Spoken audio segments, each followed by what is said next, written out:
Rengas Dengklok, mulai dari awal penculikan hingga sampai pembacaan teks proklamasi. Jadi tanpa tunggu lama, mari kita lanjutkan. Cikirat.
Siapa sih di Jogja Siom itu? Ada yang tahu nggak? Di Jogja Siom pertama seorang teman dia keturunan Tionghoa. Dalam cerita kami dengan kata, kenapa yang mereka bawa Rengas Dengklok bukan daerah lain? Nah, karena di Rengas Dengklok itu pada masa penjajahan Jepang itu adalah kota atau tempat yang sangat terkenal karena yang dia berada di daerah terpencil yang jauh dari mata-mata Jepang. Kalian tahu nggak sih gimana kronologi peristiwa Rengas Dengklok? Jadi awal kronologi peristiwa Rengas Dengklok itu pada tanggal 15 Agustus 1945 mereka itu mengadakan pertemuan yang dipimpin oleh Sairul Saleh. Dan itu pertemuan tersebut bertepatan dengan hari di mana Jepang menyerang kepada Sekutu. Dan mereka mengadakan rapat itu di gedung Lembaga Bakteriologi Jalan Pegangsaan Timur nomor 17 Jakarta. Melalui pertemuan tersebut, mereka memutuskan beberapa hal. Selanjutnya adalah keputusan mendesak secara dan tetap untuk memproklamasikan kemerdekaan.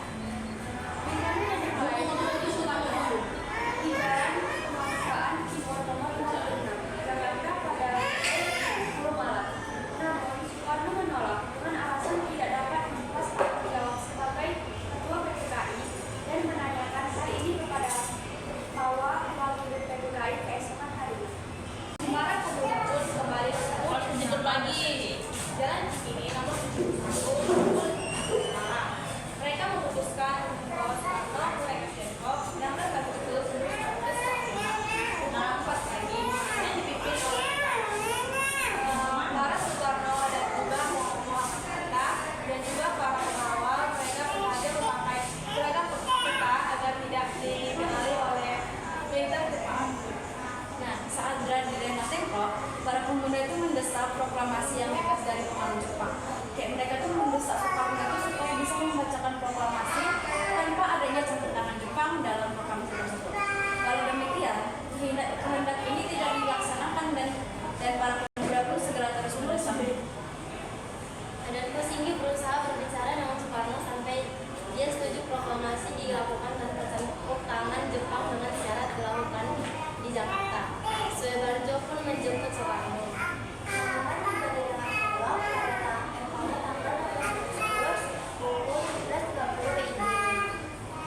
Suebarjo meyakinkan dengan nyawanya sebagai taruhan bahwa proklamasi akan dilaksanakan pada tanggal 17 Agustus 1945.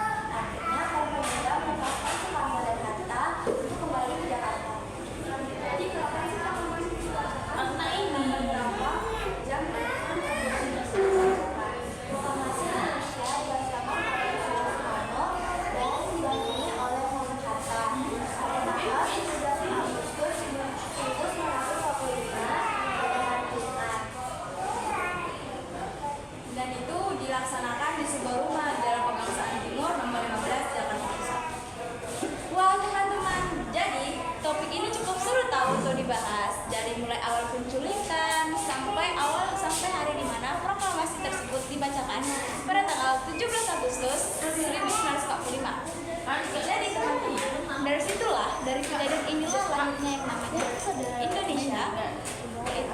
dengan Indonesia dengan negara yang merdeka.